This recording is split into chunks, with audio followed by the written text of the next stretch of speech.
The reason why we swaddle is to calm the Moro reflex. And the Moro reflex is when they get startled and they go like this. And they can do it in their sleep or awake, but mostly they do it in their sleep, and that's what wakes them up.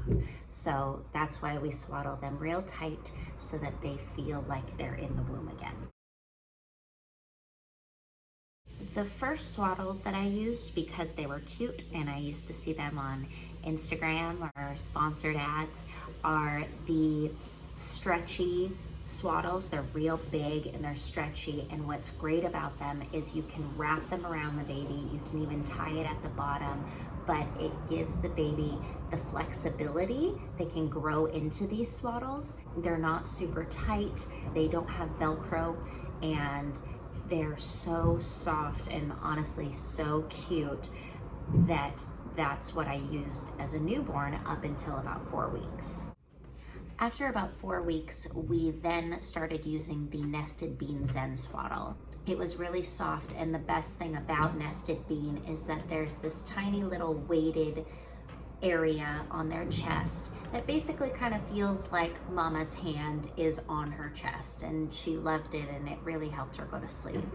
Basically, when she was 3 months, we started noticing that she would bring her hands up to her face, and in that, so would the swaddle would also go above her face, and so obviously that's not safe, and so we needed something so that she could have more of a flexibility to have her hands maybe near her face or, you know, above her head. So that's when I started using Love to Swaddle Up, and it was honestly great. She had her hands up here, she was sleeping well, but the one thing that she was missing was that little nested bean that she was used to. And so then I switched to the Nested Bean Zen One.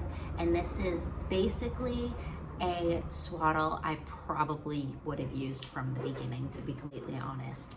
The best thing about this is at the very beginning, it can hold down their arms should you wish to calm the Moro reflex. Then as they want to become more free, it allows their hands to be above their head. And then as they start to roll, you need to make sure that their hands are free so that they can push themselves up should they roll over to their stomach. And this allows you to slowly transition them out of a swaddle and into a more normal arms out sort of sleep. And I love this one. I don't think I would have bought any of the other ones had I known about this one, and it was very helpful. We actually transitioned her out of this swaddle based on the Taking Care of Babies blog, which says that you take one arm out and then see how they do for a few days, and then you take another arm out. After the first night, she did amazing with one arm out, that we just said, okay, let's just try taking 2 arms out, and she took to it like a fish to water, and so she hasn't gone back. If you have any questions, leave them in the comments below. I will be adding all of the links for all of the swaddles that I mentioned. And if you have any recommendations for me, let me know. Say like and subscribe. Bye.